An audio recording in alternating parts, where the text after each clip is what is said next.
Hello बच्चों, let's see the question.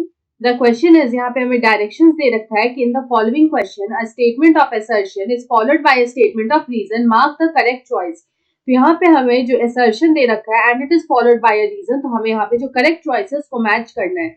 Option A is if both assertion and reason are true and reason is the correct explanation of assertion. Option B is if both assertion and reason are true but reason is not the correct explanation of assertion.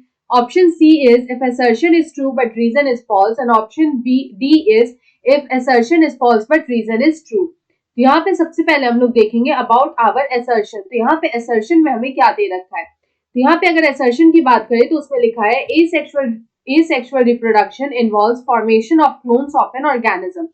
अब यहाँ पे हम ये देखते हैं कि asexual reproduction होता क्या है। तो अगर हम लोग यहाँ पे बात करें अबाउट एसेक्सुअल रिप्रोडक्शन, तो ये जो एसेक्सुअल रिप्रोडक्शन होता है इट इन्वॉल्व सिंगल पेरेंट।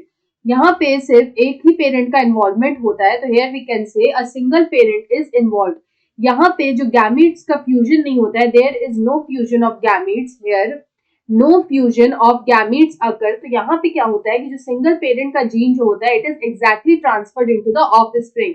तो इस तरह से यहाँ पे जो ऑफस्प्रिंग होते हैं they are identical to the parents, they are identical to the parents. Parents से ये बिल्कुल आइडेंटिकल होते हैं, both genetically and morphologically. Genetically भी ये आइडेंटिकल होते हैं और ये यहाँ पे मॉर्फोलॉजिकली भी कंप्लीटली आइडेंटिकल होते हैं। They are morphologically also identical to the parents. तो यहाँ पे इस तरह का जो एसेक्सुअल रिप्रोडक्शन होता है उससे यहाँ पे हम लोग बोल सकते हैं कि क्लोन्स का फॉर्मेशन होता है। Clones are formed. क्लोन्स जो होते हैं वो ऐसे ऑफस्प्रिंग होते हैं which are identical to one another and also they are exact copies of their parents. तो यहाँ पे अगर हम लोग रीजन देखें तो यहाँ पे हमारा रीजन में क्या दे रखा है, तो रीजन में दे रखा है कि clones are morphologically and genetically similar individuals. तो यहाँ पे हमारा ये स्टेटमेंट भी जो है बिल्कुल ट्रू है। जो क्लोन्स होते हैं they are morphologically and genetically identical to their parents.